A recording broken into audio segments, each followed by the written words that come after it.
All right, thank you everyone for joining us for today's webinar. We are really glad to have you here with us. I hope all of you have input your email IDs in the group chat so that we can reconfirm your participation. And at the end, if you want to get any kind of participation certificates or in case of any material, we can send it over to you. So we would just start off with our webinar for today. So, hello everyone. My name is Sina Qureshi. I am the CEO of UniEd.Ventures. UniEd.Ventures is a global education consultancy. We are based in Dubai, UAE. We are a new generation of consultants who make a personalized touch with the students and help them with their overall admission process to universities around the globe. We specialize in medicine and non-medicine programs for US, Canada, Europe, and other countries like UAE and globally throughout the Europe. So kindly contact us. We will share our contact details at the end of this presentation. If you want our assistance in terms of admission process, profile building, any kind of test prep services like IELTS, TOEFL, GMAT, GRE, or any other test prep services which are required for study abroad. Also, we are officially partnered with Webster University, which is in Austria, Vienna.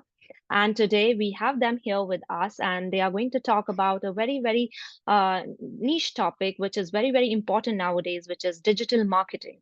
So we have with us our specialist panelists here today, Dr. Madlberger, who is the full professor and area coordinator for marketing. Also, we have Dedri Dino, who is the admission recruiter of Webster University, Vienna. So today, Dedri and Dr. Madlberger will speak about Webster University, Vienna overall and also about the topic. So I would hand over the presentation to Dedri so that Dedri can start over and give you an insight about why you should choose Webster University, Vienna. What are the important things that you should consider while selecting this particular university and this particular course? So Dedri, over to you.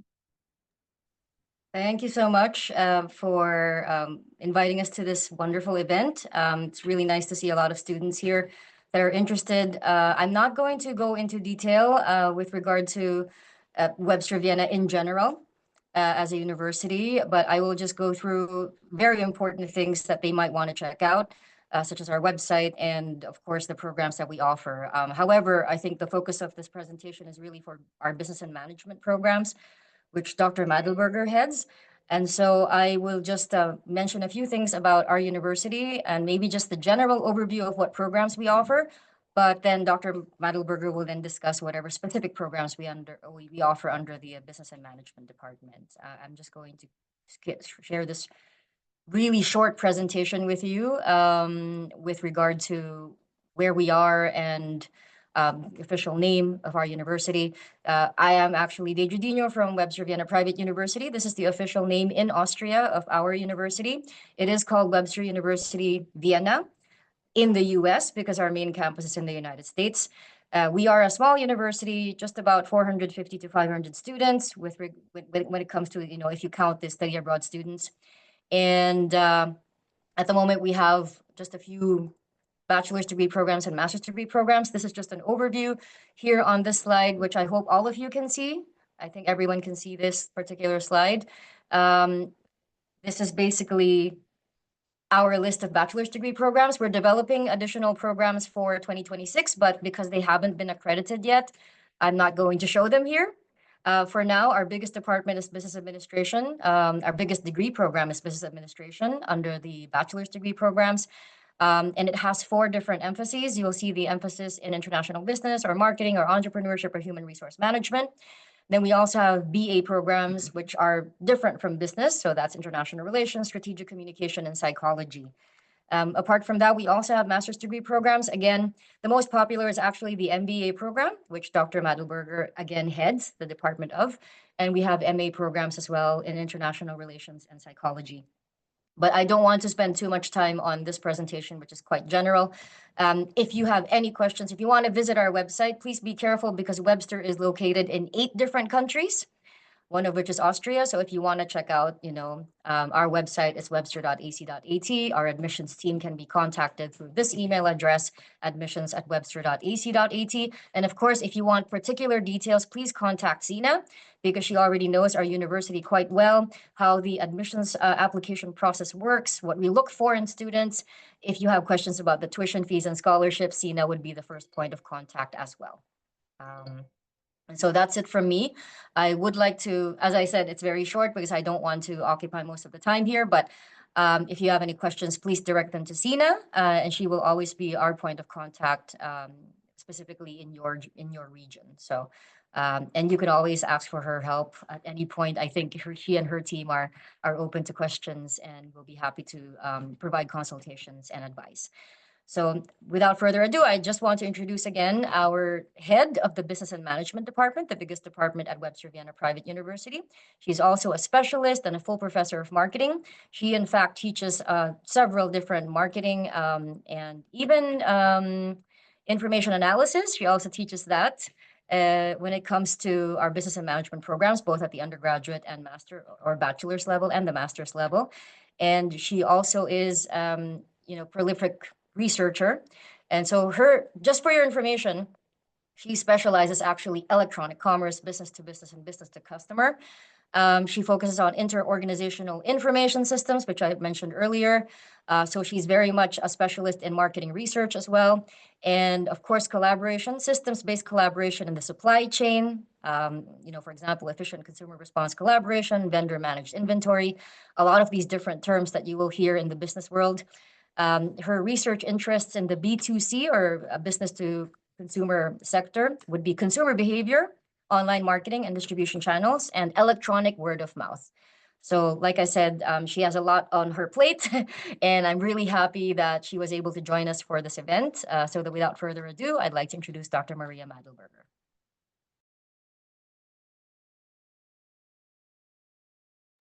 Your audio, we can't hear your audio, doctor, please.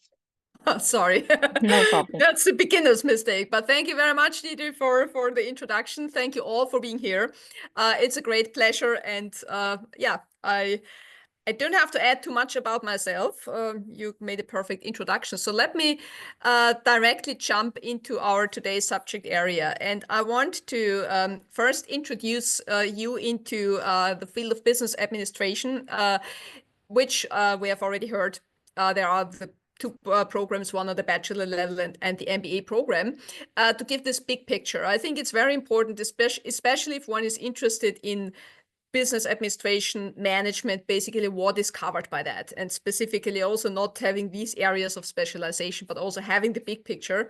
Because in the end, if you think of a company, and that's typically the kind of organization that is practicing business administration, is one entity. So everything basically that relates to business and management has somehow interact with each other. So let me also share my slides. And it's a wonderful opportunity as well also to combine a little bit of an overview of the field with our study programs. So let's start basically with what you already have heard beforehand. We have the Business Administration Bachelor in Science degree with the 4 areas of emphasis. You will see in a minute what these areas of emphasis actually are standing for, what they mean, and what kinds of specific competences can be associated with that. And we also have the Master of Business Administration, which is on the graduate level and which is very much practice oriented, very much already putting the knowledge which is acquired into a practical skills, in turning basically the theory into practice. So with that background, let us explore this journey sort of together. And I also want usually these kinds of webinars having a sort of that you get a kind of feeling of what the courses are looking like. Of course, our courses are in presence or in the classroom and taking place at our wonderful campus.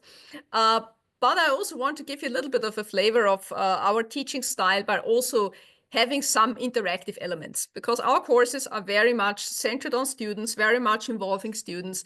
We don't give any lectures, but we give kind of seminar type courses in which students are the key part of it, and students are accordingly integrated and also ask for active participation. So let's try to a little bit also introduce this in this webinar. And for this purpose, I would also, whenever you have anything to say, and I'm also open to any questions at whatever time they are, ideally you put your questions in the chat. And likewise, if I have any questions I put to you, please just type your answers in the chat. And I would like to do this right now in the very beginning by thinking of any sort of company, ideally an international, well-known one, which has a meaning to all of you, based on which we can discuss a few questions. So my very first question for interactive input from your side, tell me any company we may want to talk about. So just put it in the chat and I'll pick one of the first mentionings of that. And based on that company, we can walk through a little bit what the essential areas in business administration are.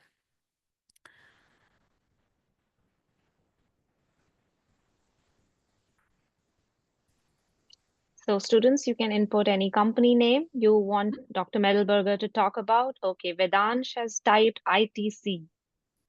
Okay, so ITC, that's a company which an abbreviation which I actually don't know. Can you say a little bit more about that? Okay, students, more companies. Come on, we have many big giants. Ferrari, okay, good, wonderful. Ferrari, I think we all know Ferrari. That's yes, great. we all know that. Okay, excellent. So if we take Ferrari now as our case, we assume we have to do some basic decisions in business administration. Let's think about certain kinds of questions that might be important for a company like Ferrari.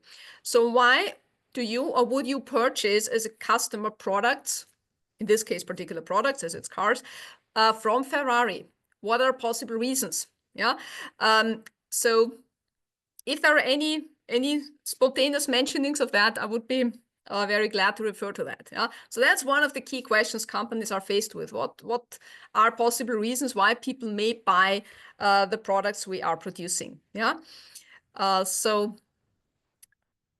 another question, which is basically interesting, what does the company need in order to offer the products? Yeah. So what does a car company like Ferrari need in order to be able to build and sell cars? Yeah, and that is, for instance, some area which I'm also very strongly affiliated with.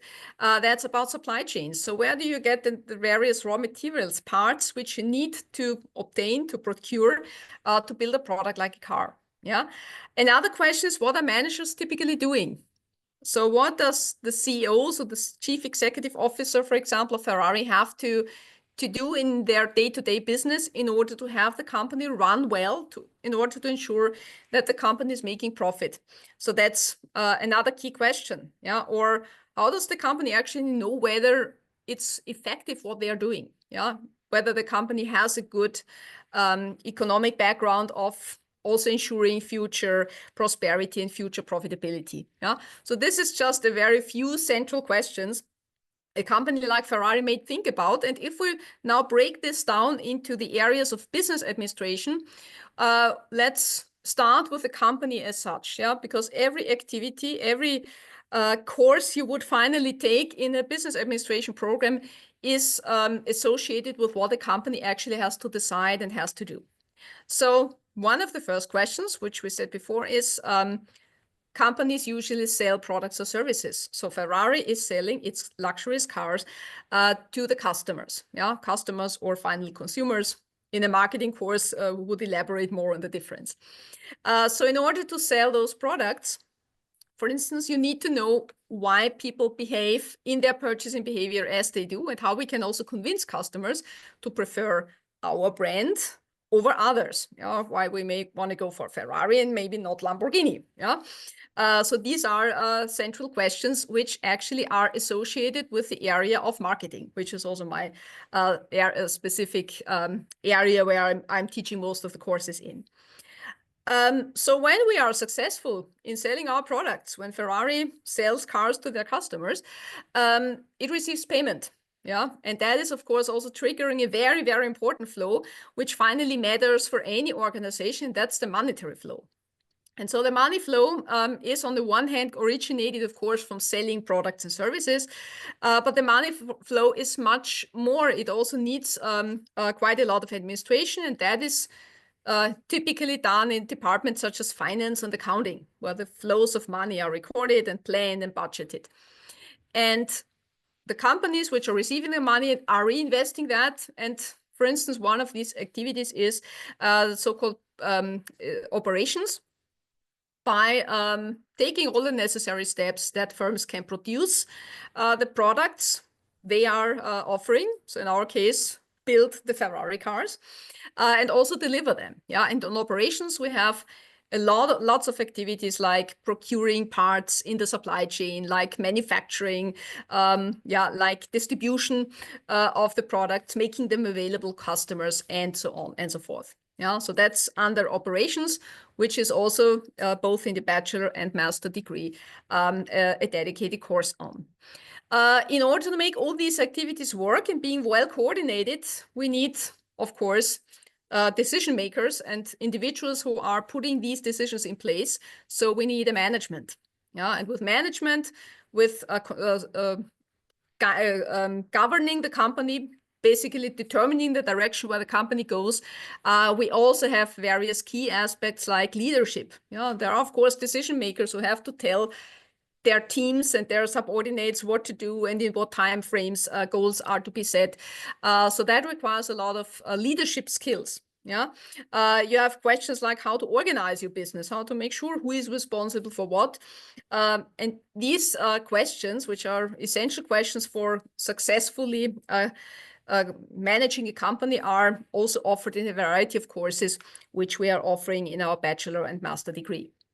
Yeah, and then of course we have some other important tools which are not so much related to what the company is buying and selling and doing every day, but which are the backbone of all these activities.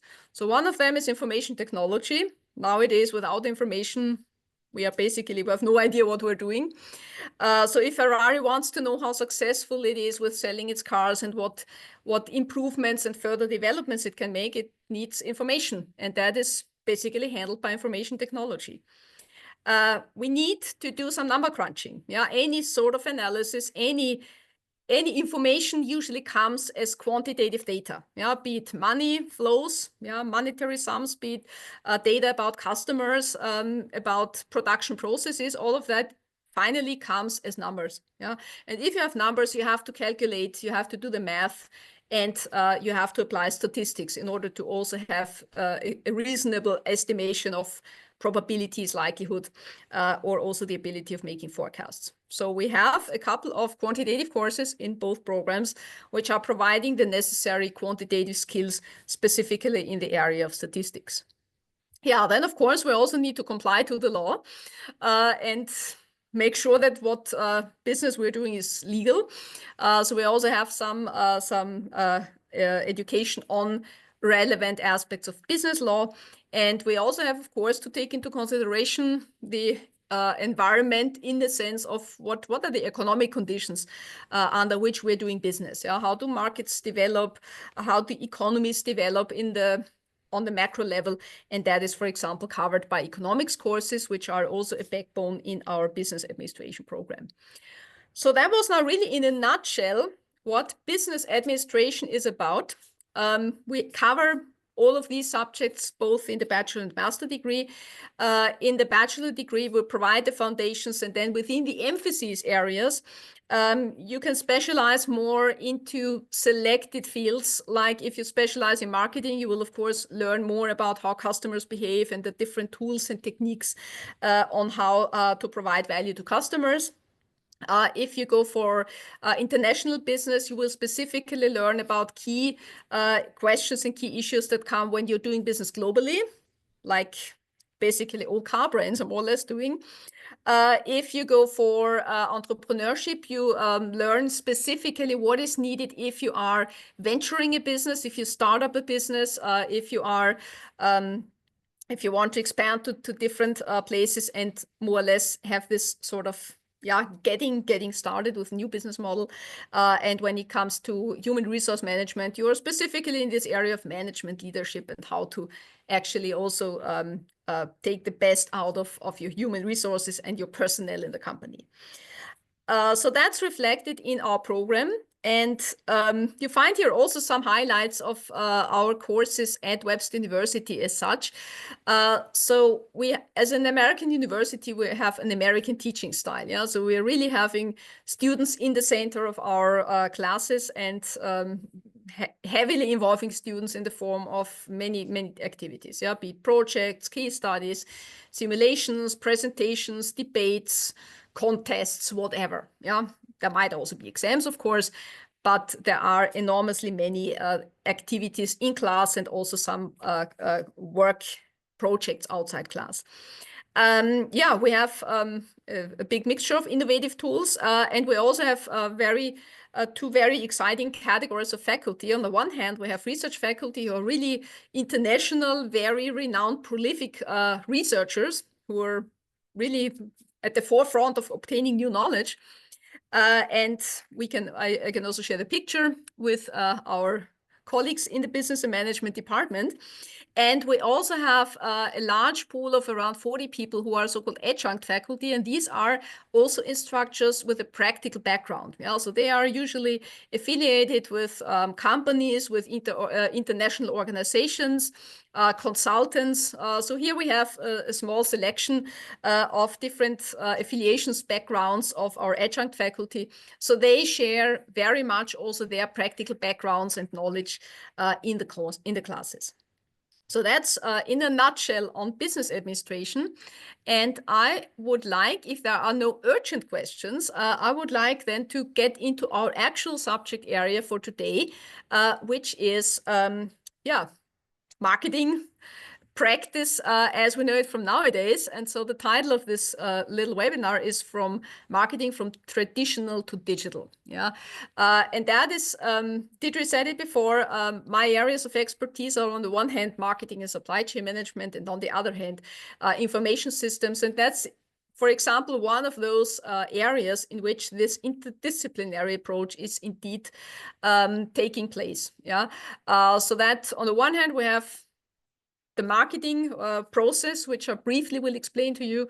And on the other hand, what fantastic and innovative things can be done when you are applying contemporary technologies, which are also very popular among customers to come up with a timely and contemporary marketing approach.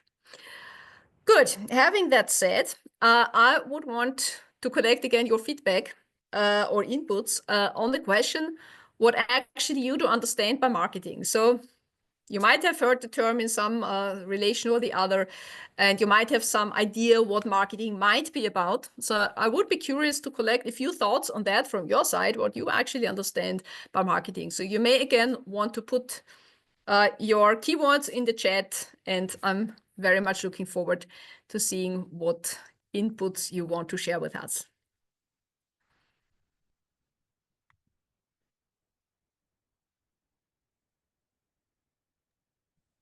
So students, you can just input what you understand by marketing.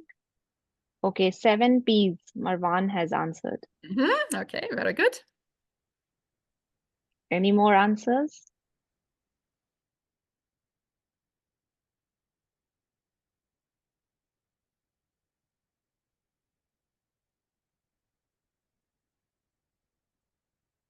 I'm very glad about the mentioning of the 7 Ps, because this gives us already quite a lot of discussion.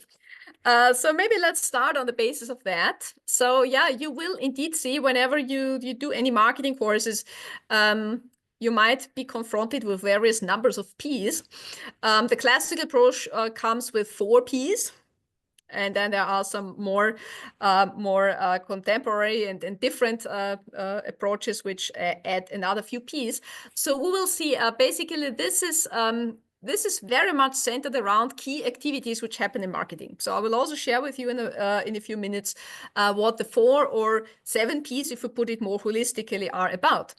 Okay, in the meantime, we also have another fascinating keyword, creating value promotion. Yeah, value is a central idea. So this is a very good understanding of the marketing principle.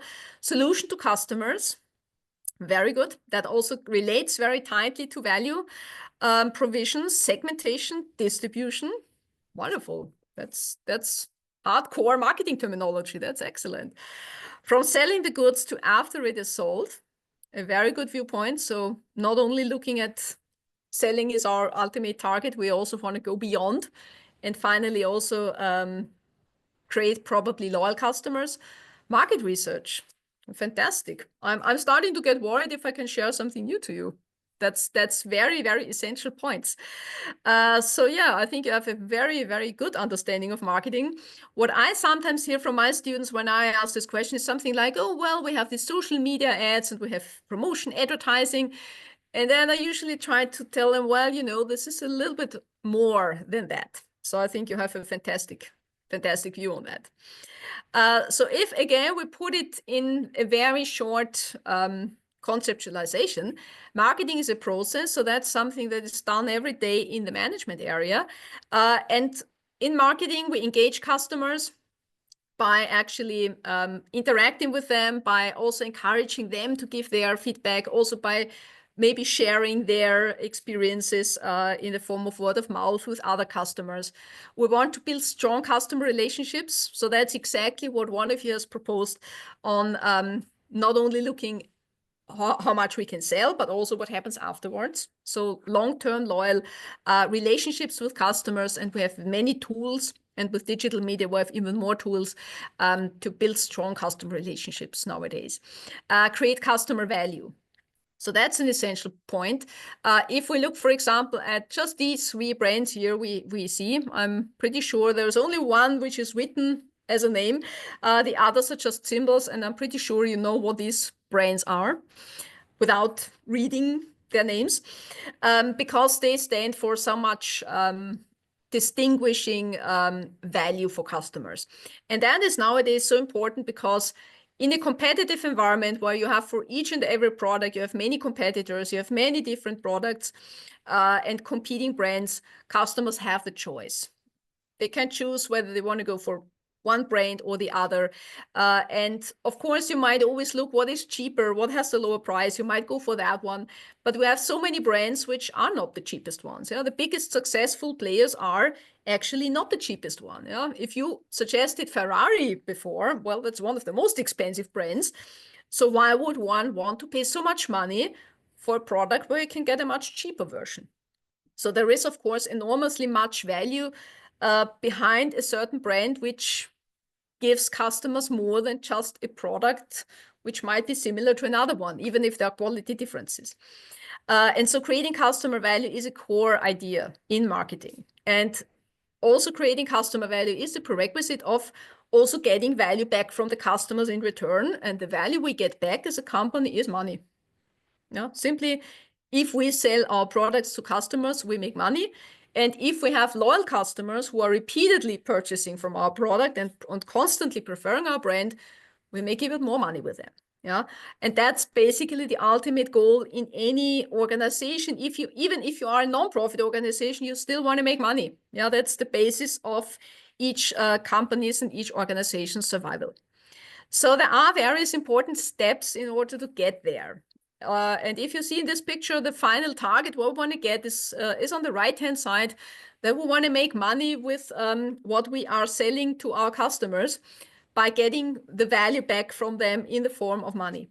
And so there is a long-term process which requires firms to constantly plan and implement over the time. Some of those processes are taking years, specifically if they are strategic, and others are day-to-day businesses, which are necessary in order to move towards the targets that are set in the long run. And so actually, to answer the question where to start, you need indeed to start to understand the marketplace and the customer needs. And that is exactly what one of you has put as a response, market research. That's exactly that. We need to look into our markets, look how our customers are behaving, what they prefer, what they need, what solutions they might need. Not only thinking in terms of what product can we sell to them, but well, what do people need? What solutions do they need? What possible support in there, whatever they want to achieve, can we offer?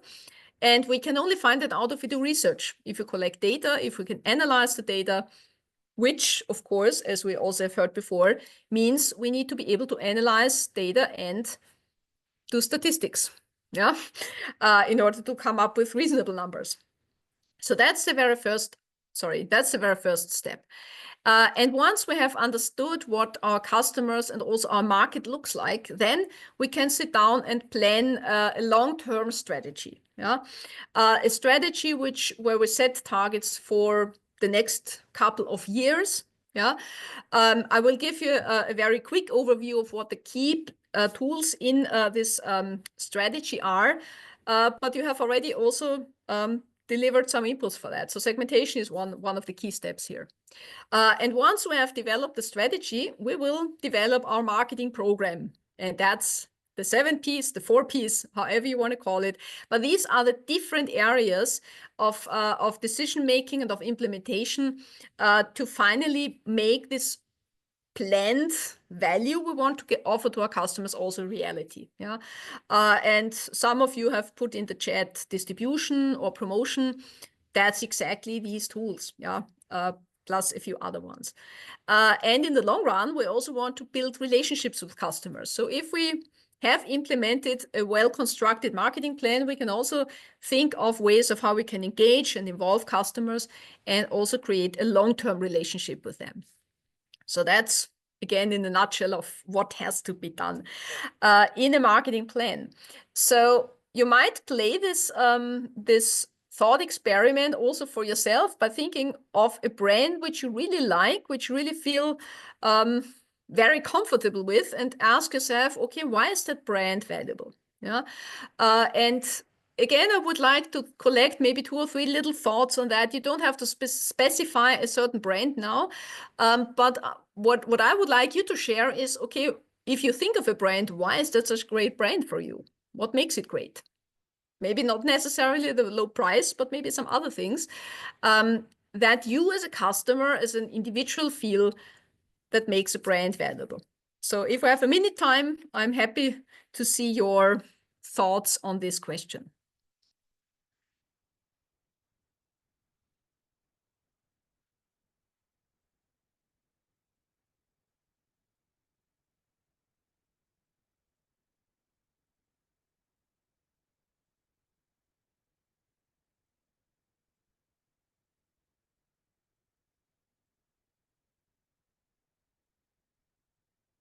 So I think we have already one statement, their purpose. Yeah, so what's the purpose of the brand? What does it actually, what meaning does it have to a customer?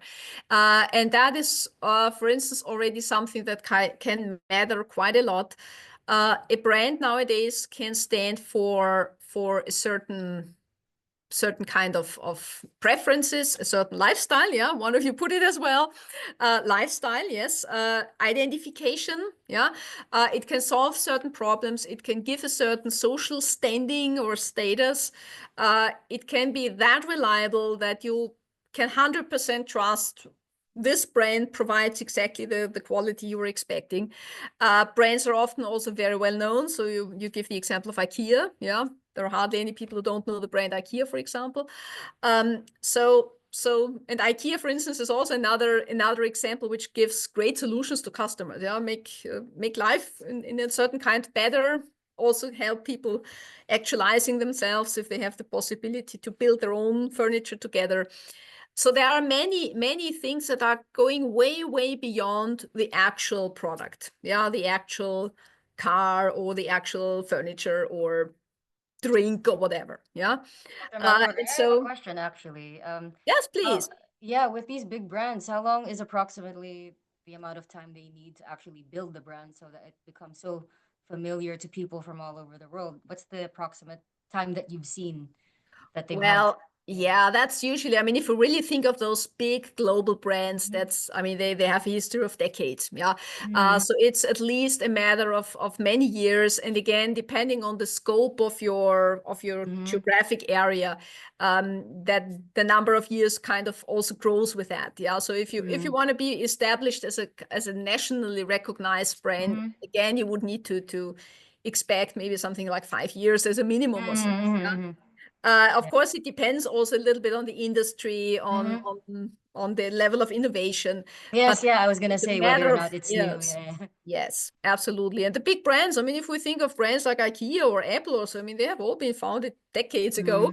And of course, it takes time to get really a big global player. Yeah. Yeah, that's true because I actually didn't know Red Bull in the beginning that it was Austrian. Yeah. It's Yeah. actually based in Austria, and we were using it in Southeast Asia where I originally come from. Yes. And it was a big deal as I was going into university. And then suddenly I realized as I came to Austria that it's actually an Austrian brand. Yes, yes, absolutely. Yeah. Yeah. It's a global player, but it started in Austria. And it took also some years in Austria itself until it has grown to a national relevance. Yeah. Interesting. Thank you. Yeah, you're welcome. So actually, we can also see how we can create this customer value, and this is exactly where we have these steps which we have been talking about before, and we might also be aware of, and this is just a little side note also for you, whatever we can market as a market offering that doesn't always have to be products or services. It can also be ideas. It can be places, properties. It can be a study program like we do in this webinar here. It can also be persons. Yeah. So at the next job interview, you may also think of yourself as discussing what kind of value might you provide to a possible employer. So you might also use that marketing idea for positioning yourself on the job market. We may, of course, and if we had more time, we could do that more elaborate, and I do this also in my classes. You may also do another thought experiment by referring to, okay, are there any brands you don't like? And of course, there will be. And might again think about why is that so? What do you not like about the brand, or why is it not adding this value or this usefulness? And if you do that, you will also very quickly end up in some understanding of that. For some brands, certain types of people are obviously targeted than for other brands. Yeah, and that brings us to this strategic planning. This second step that follows the market analysis, that firms have to make clear distinctions of their possible target market in terms of what groups of people are relevant possible customers and what groups are not. So we start by so-called segmentation, and one of you already brought that up. And segmentation is an analysis-based division of the total market into subgroups. So a firm has to understand in what way do different groups of people differ that are relevant for us. So for instance, does it matter for Ferrari if your customers are male or female? Does that matter or not? If not, we don't need to do segmentation by gender, but if it does, then we probably should and say, well, we may need to do something different for male or female customers. Does it matter how old people are? Do we have different age groups that matter? Yeah, or lifestyles and behaviors and personalities nowadays are even a more meaningful criteria, because many value propositions are not necessarily associated with how old a person is or their income, but their values, their passion, their interests, their lifestyle, their personality, and so on. Yeah, and so firms have to identify that what aspect of personality or lifestyle does matter for a certain product and brand. And after this segmentation is done, firms can divide the total potential market into groups according to these criteria, and then make another decision. Do we need to, can we target all those groups all together in one marketing mix? Do we have to make different offerings for different subgroups? Or do we even decide to just target a few selected of these groups and maybe not target all customers? Obviously, Ferrari is not targeting all customers, but has a very selective and very closely elaborate approach on which types of customers it is targeting. And there might be a big group of customers who is not being targeted. Yeah, and that can be a very successful marketing strategy, and is also one of the key approaches in marketing nowadays. Yeah, and then just to finish this picture, firms need to plan and decide now on what the brand or the product or service actually should stand for in the minds of the customers. Yeah. So in the end, if we think of a brand like Ferrari, I think each of you will have some association with it. and certain expectations and certain positive or negative attitudes. Yeah? But you will have a clear opinion on that. And the same will apply to IKEA. The same will apply to Accenture, which was also mentioned as a brand, and Apple and Nike and Google and whatever. Yeah. And so this or Red Bull, as you brought it up. So this understanding, you hear a brand, you see a brand, and you have a certain association with that. If this is what the company actually intends, it has succeeded very well in what we call positioning. So what does this brand stand for in the minds of the customers? And we can already see between a planning where we want to be seen by our customers and the real perception of customers, that's a journey which takes years and which is enormously much work and effort to get the customers there. And this is also a never-ending process. Yeah, you have to continuously work on this positioning that you have this picture in the minds of the customers as you plan it. Yeah, Probably a lot of capital, right, Dr. Madlberger? It's also a lot of money to. Of course, right? Absolutely. If you don't have the capital, it's probably going to be a big. Of course. That's a very expensive process. And differentiation is just the other side of that. So you want also to be different from your competitors. Yeah, that's the relation to the competition. And so as we say, yeah, all these steps which are necessary to turn some, let's say, yeah, we have the example of Red Bull here, some no-name energy drink into Red Bull. We need exactly to implement this marketing mix. Yeah. And classically, we have the 4 Ps: product, price, place, which is distribution, and promotion. And if we go for the 7 Ps, we would also have people and planet, and these are the steps of implementing of operations, which are necessary to provide this value-based offering in a way that this is also providing the value to the customers. Yeah. So by product, yeah, we carefully decide what the product looks like, what it can do, what the quality is, how it's packaged, what it's looking like, what brand it has, and so on. The price, that's of course how much money we charge for each unit of the product we sell, and also the different variations and increases or decreases or price promotions and all of these instruments we have. And the place is the channels of distribution. So how can we make the product finally available to the customers? Whether you can buy it in a shop, whether you can buy it on the web shop, and of course the promotion to make the product known. Yeah, and that's also the subject area where we look into when we talk about digital marketing. Yeah, so we have a communication mix for promoting products, and we have this classical 5 classical elements of advertising, sales promotions, public relations, direct marketing, and personal selling. Now that's the 5 classical instruments you can find in any marketing textbook. If you find one from the 1980s, you find already those 5 there. And since then, very much has happened. And specifically, we have enormous innovation in the areas of online and social media marketing and mobile marketing. We may say, okay, isn't that the same? Well, with mobile marketing, you can do a little bit more than just online marketing, as well as also database marketing. So that has grown enormously because we have much more customer data available. Yeah, and one relatively new, although not digitally supported type is also event marketing.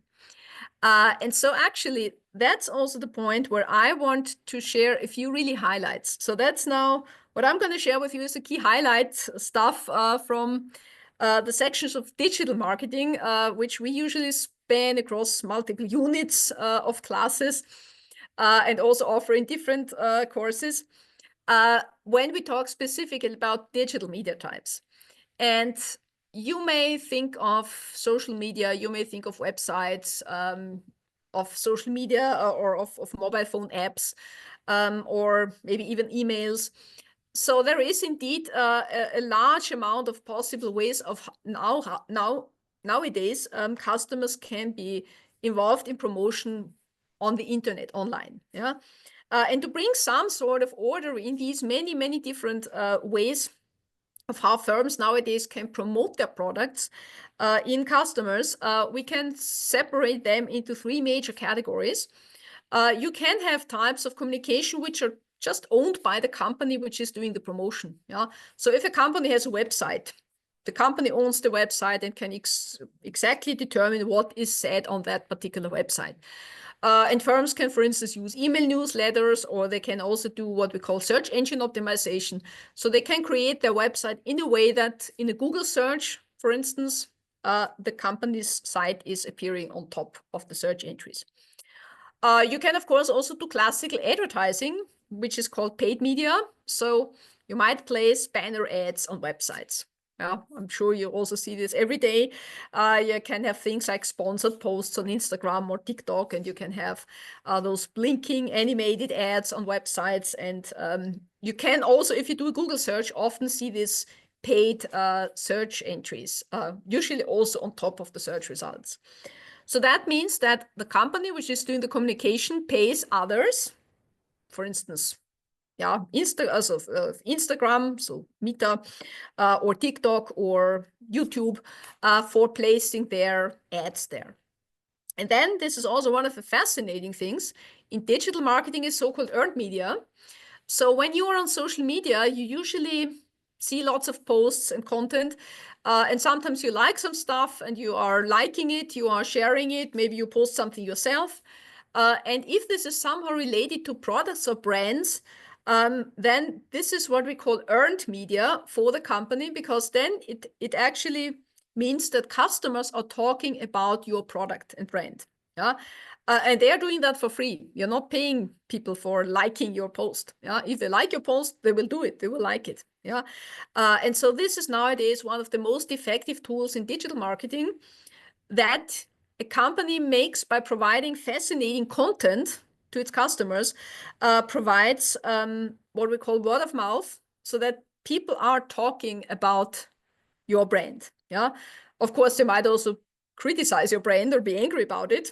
But if you provide some, and then you should also reply with respect to that. But if you provide content they like and they feel fun, or they like to share with others, they are joyful about it, then you really can have people be your own advocates. Yeah. And for free, more or less, promote what you are actually what you want to spread across your customers. Yeah. And that has been very, very much facilitated by digital media. And so there is a little bit of explanation behind that. For instance, one key rule in digital marketing is you have to do your homework first, so that you provide great content in your own media, so on your website, and also might boost it with paid media and make your website and your content more visible through paid ads. And if you have set this basis and you provide ongoing, very well planned content, over the time, people will also start to like your stuff and talk about it and share it and do what we call engagement. Yeah. So that's, for instance, one of the key features that nowadays digital marketing particularly offers, and which goes much beyond the traditional methods. And then maybe I want to share also one of the highlights. As I say, you're in this position that I really share the most exciting stuff and least of the theory. So for instance, if you think about communication on social media, yeah, if you think of TikTok or Instagram, and you think about how ads are provided there, the rules are very different compared to classical advertising. Yeah. So in classical advertising, if you have it on TV, if you have it in magazines, on the radio, on billboards, in these classical non-digital, non-internet-based media channels, usually people are just really flooded with ads. Yeah. And they're omnipresent everywhere, and no one really cares seriously whether each individual who sees these ads likes it or pays attention. It's just about reach. We want to reach as many people as we can to the lowest possible price, and then we're happy with that. This does not work in social media. In social media, such a strategy would just fail. It would end up by never being shown to customers. And that's because, unlike in the classical advertising, social media wants to provide relevant content, which is exciting to the users. And the social media platforms are very strict on that. Yeah, and they are enormously favoring brands which are providing exciting content, which is very likely to be preferred by the customers. Yeah, and so in that sense, if you would try to apply classical advertising processes to social media, it would happen like this. You place some ad, you don't really care if it's appealing. You just have some ad. Yeah, we are the best, we are the cheapest, buy us. Yeah. That will very likely end up in audience not being interested, because usually ads are not that part of our life which excites us. It's more like it's everywhere, but we're not excited. We're rather bored by that.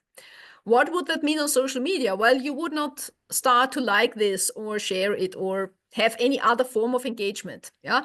And there are metrics on the social media platform which are recording this. And if this response, this engagement is low, the ad is simply not shown. Yeah.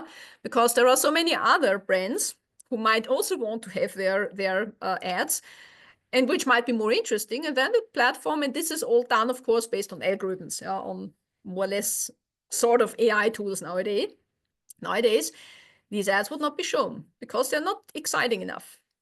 So you have to think differently. You have to start thinking, okay, I need to offer some appealing, great story, which I know that my target group will like and be fascinated about. Yeah. And the better you know your customers, the more likely that is that your customers, your audience is really excited. If they are excited, they start to push the like button and they start to be engaged and involved. This will again increase the score of your content.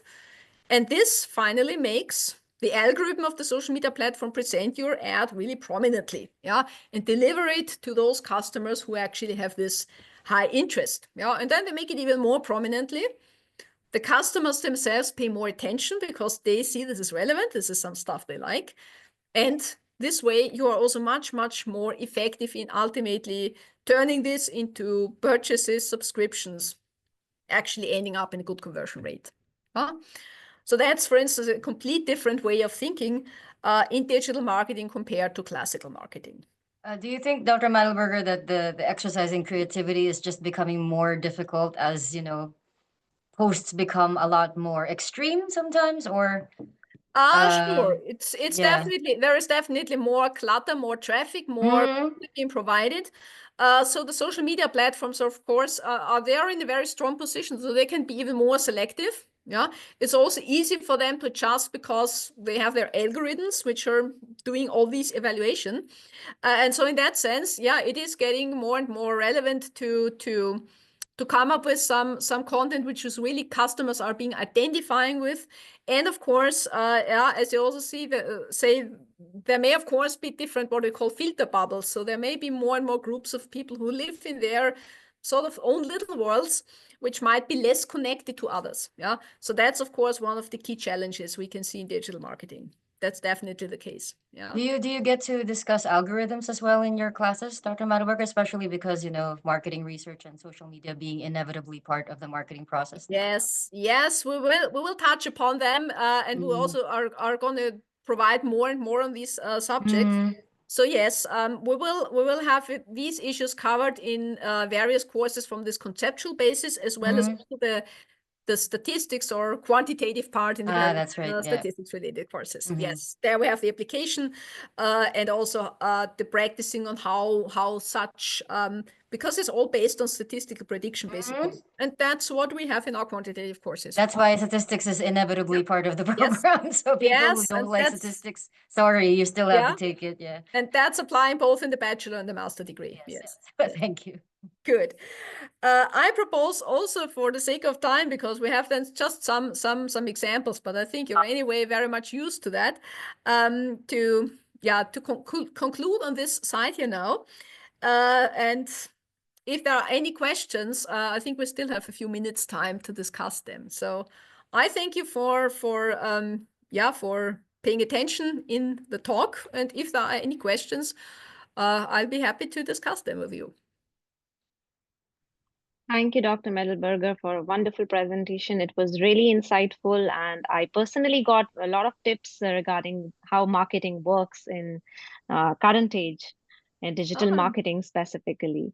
So it I'm was a very, excited to hear very, that. Thank you. Thank you. thank you. It was very insightful. So students, please, if you have any questions for Dr. Madlberger, please input them in the chat box and we would be glad to answer you the questions. So we have few minutes time, so please input your questions. Meanwhile, yes, I will also share the links of our social media pages or upcoming events that you can join. You can also note it down. Also, if you want to register or enroll for Webster University Vienna, please do get in touch with me. Along with Dedri, I can help you get admission for Webster Vienna for the next intake. Dedri, you can let the students know when the next intake is. For students who are coming into the academic year 2025-2026, so non-EU citizens can apply up until March 31. There is an online application that Sina can help out with, and it's important to apply on time because you also have the student residence permit process, which can take 4 to 6 months. So it's very important to apply by the deadline, March 31. Okay. Perfect, March 31. So students, please do get in touch with me. I have shared my contact details as well so that we can help you with the process. So we have a question from Marwan, Dr. Madlberger. What will be the best marketing strategy to approach Generation Alpha? Yeah, that's a wonderful question. Yeah, so there is actually a lot of discussion still on what to do with Generation Z or Generation Z, and the following Generation Alpha, I think, is even more exciting. So I think there will be for sure different preferences in terms of how to communicate with Generation Alpha, because of course each generation nowadays is very much being influenced by which communication, which media they are growing up with, and we see the biggest differences in the generational cohorts in this respect. When it comes to actually understanding what's the best strategy, I think it's not so different to approach Generation Alpha than Generation Z or Generation Millennials or Generation X.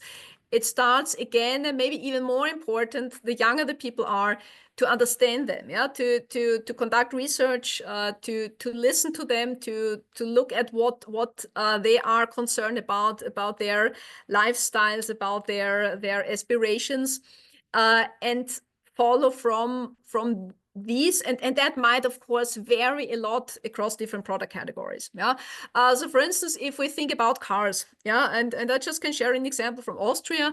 Yeah, having a car, driving a car, that was also always in many groups of populations a great aspiration. It gives freedom, it is cool, it is a certain kind of lifestyle. Now younger generations, and we now talk about Generation Z, are not so much keen on having a car anymore because they have different values. Yeah, they like to go by public transportation or by bike. They like to still use their mobile phone or their digital media while being on their way. So they have different expectations on mobility. Then maybe, yeah, people of Generation X like I am, and I'm also a car driver, and I also see some good value in driving around with a car. So there are changing values. Yeah. So on the one hand, understanding what makes a certain kind of mobility valuable, for instance, that's important to understand. And when it comes to the communication channels, which of course just matters in the communication, in the promotion P, yeah, very carefully watching the media consumption, the media trends, also the social peers, that matters a lot, I think, also for Generation Alpha.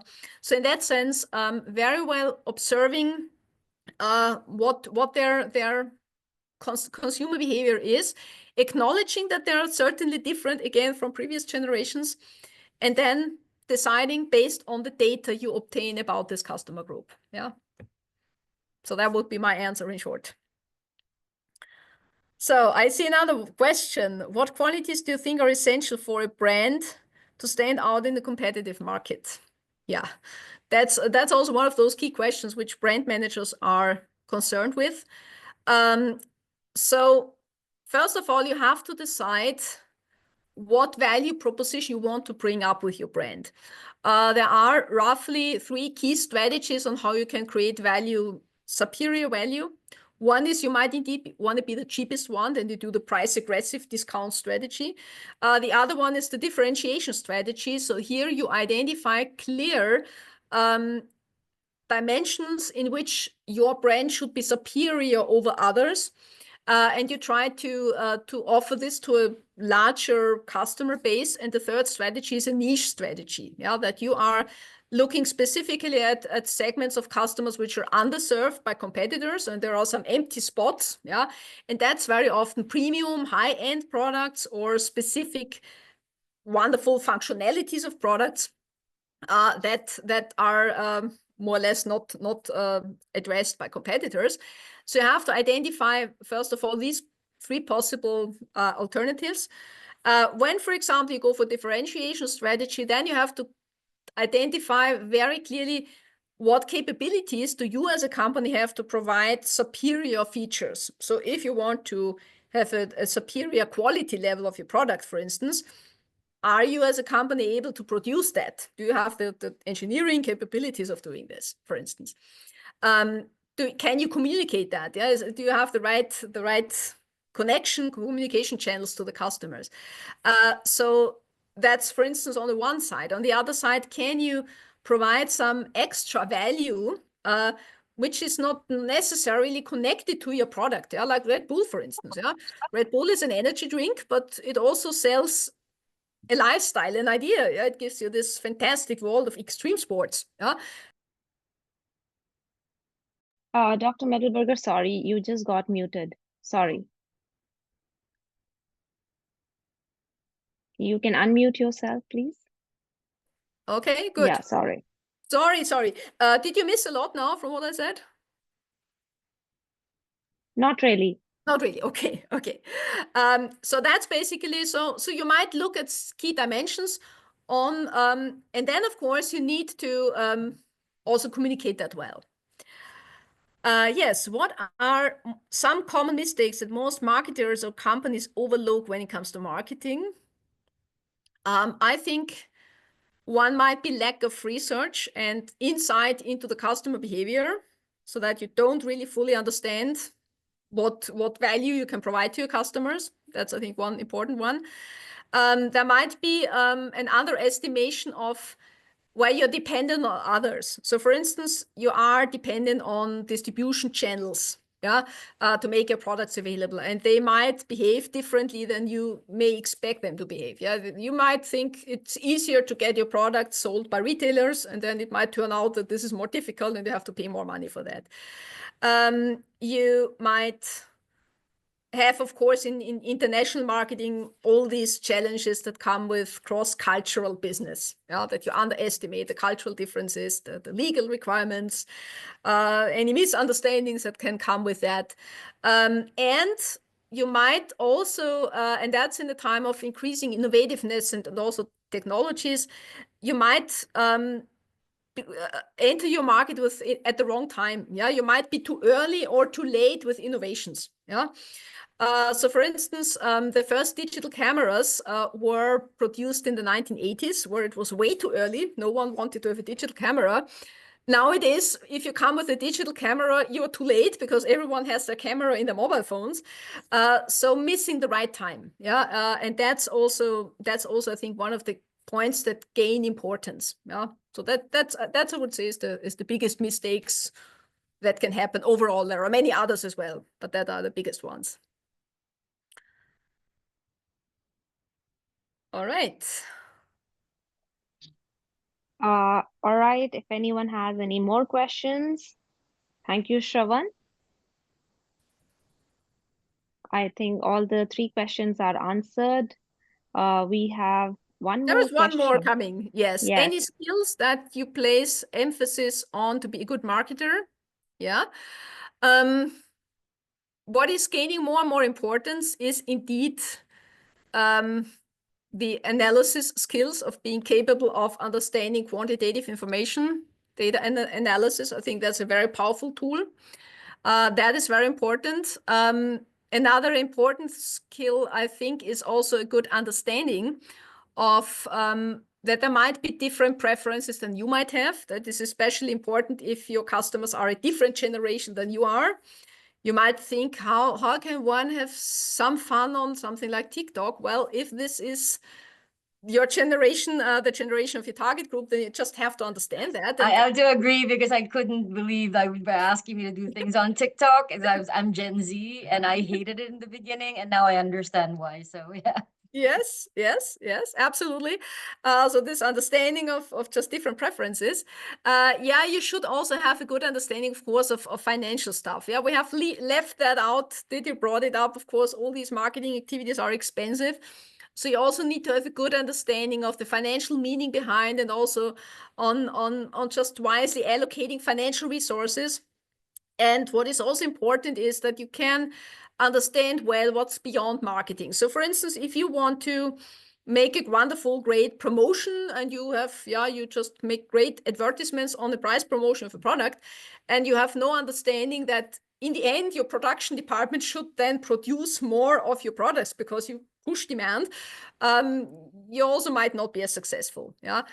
So having a good overall business administration knowledge and expertise is essential. And then we have a question on how can businesses optimize their budget allocation in performance marketing for better return on investment. So that's excellent. I'm really delighted to see your holistic understanding. I mean, there are certain budgeting methods which often nowadays in companies are also a little bit determined by the organizational structure. But what is the optimal approach is indeed trying to be goal-driven. We call this objective and task method in the budgeting, of determining, okay, which customers do we need to reach, in what time period, how much does it cost us to do that in order to achieve our ultimately our positioning goals, so that you make a careful assessment, demand forecast, and assessment of what efforts you need to undertake in your marketing. Then assess the costs and do a kind of bottom-up planning. And then the reality in business is usually is that you might have a CFO who tells you, okay, you have this amount of money at your disposal, which we call all-you-can-afford approach.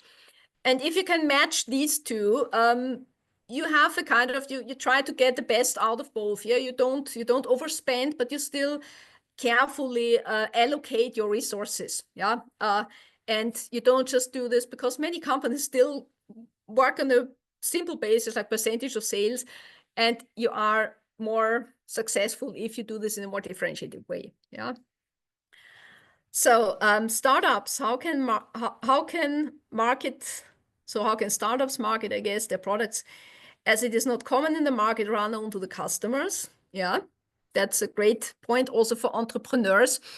And that's, again, you also again have to start with a good business plan. Before you even do a marketing plan, you have to do a business plan. And you have to be very clear and realistic about the mission, about what you want to accomplish, what solution you want to offer to your customers, what your capabilities are, of course, also your financial capabilities, your financial needs. And then you actually have to be very clear about, again, your customer targets, and clear and realistic. Yeah? If you're a small business, your customer targets will naturally be small. So you have to be very selective in, okay, which of the few people you can serve as a small business in the very beginning in the best way. Yeah. Then again, try to learn as much as you can about those. Get as much feedback from them as you can in the very beginning. Also closely try to be connected in various ways of networking. Yeah. So you may be very active on attending different events, fairs, link with associations, with government agencies, which may help with also channel partners to establish networks and connections and get information from them. And then you, of course, have to plan very carefully also your communication. And here, digital marketing can, if this fits to your target group, help very much, because it's a relatively cheap and well-targeted means of communication. You won't start with a big TV commercial, but you will start with a very targeted and well-selected approach of well-defined customer groups. And you might indeed then target them with digital media. Yeah. Yeah, I'm excited about the questions. That's lovely. What are the most common mistakes to avoid when starting performance marketing? Again, I would say it's lack of evidence and data, if you are not just really careful analyzing the data you can have as a basis for a decision, which again means you might need to be capable of statistics. To do that, define useful key performance indicators, which already should be associated with your goals, so that you already in the step before, that you have a clear definition of goals and a clear connection to key performance indicators which measure those goals. Because if you don't have that, then how can you measure the performance? And in that sense, making too many decisions just based on assumptions but not data driven. And then, of course, also constant evaluation, so that you have to, once you achieve your goals, that you don't stop there, that again you think of how you can improve it, that you might also use scenario analysis of looking, okay, what happens if you have a better or worse performance, what corrective action can you take, so that you're also constantly improving also your planning and your evaluation of goals. And maybe sometimes you also have to revise your goals if you figure out this is not realistic, that you are doing another evaluation, and might also reduce your aspirations if it's necessary. Also shift your planning to a different area and then starting the evaluation there. Yeah, so that's in a nutshell the advice I would give. All right. Sure. Thank you so much, Dr. Madlberger, for answering all the questions, and amazing questions. Really, I would also like to say to all the students who have joined, really nice questions and really insightful thoughts that you have given us today. Absolutely. I can only, sorry if I interrupt, yeah, but I no. also want to say that were really wonderful questions. Thank you very much. It shows that you also have paid a lot of attention, that you're very knowledgeable, and yeah, it would be exciting to have discussions like this in the classes. Thank you. Thank you very much. Definitely, definitely. So students, just want to let you know, Austria is a very beautiful city. If you guys don't know about Austria, it's just in the middle of Europe. It's called the heart of Europe. And if you really want an American degree at an affordable price, please do join Webster University in Vienna, Austria. I'm sure you would love it there, and you would get a blend of both American and an European degree. Your degree certificates will be you would be receiving from American and European standards. So it is a really, really good opportunity to get an affordable American degree in Europe. So please do contact us. I have shared my email ID here. I'll share it again. Please do send me your details, send me your requirements, what you're looking for, and me along with Dedri, who is the head of admissions, we can guide you. If you want any kind of scholarships, we can definitely look into that aspect as well. And we would be really happy to welcome you for Webster University.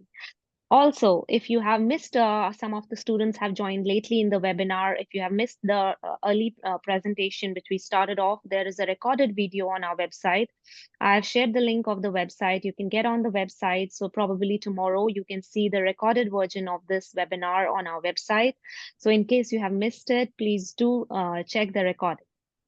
Also, just lastly, as Dedri said, March 31st is the deadline date for the 2025 intake.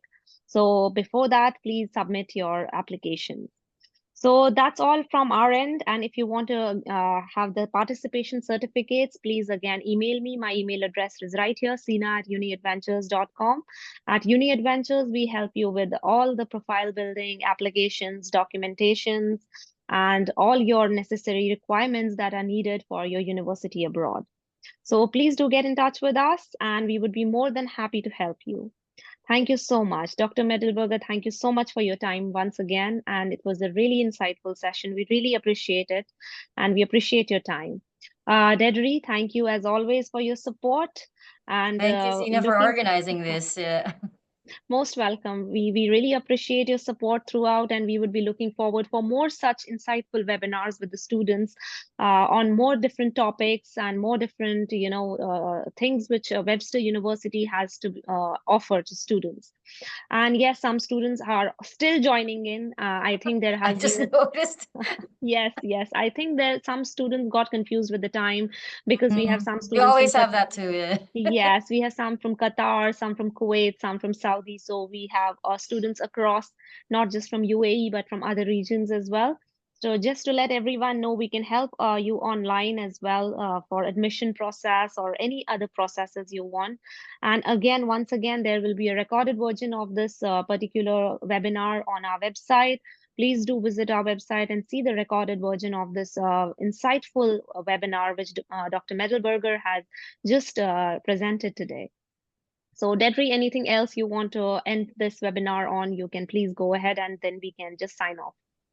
Great. No, I just wanted to thank everybody and, well, particularly Dr. Madlberger for giving us a lot of her time. She teaches a lot of classes now, so it's actually a really big deal that she's here with us. And as you can see, she can answer a lot of questions. Some of those topics that you brought up might actually be good, starting points for thesis, right? For a thesis topic.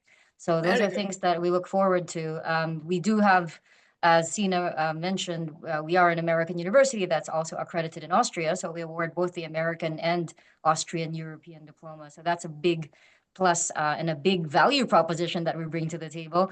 And finally, of course, like I said, if you want to apply for the next fall semester, which on our online application is August 2025, even though we start a bit later, the deadline for non-EU citizens would be to apply by March 31. So please, connect with Sina and find out all the documents you need, because some of them, you need to take an English test and, write your essay and get your documents together so that you can upload them. And obviously, whatever else is needed, like the CV also for the master's degree programs or the MBA.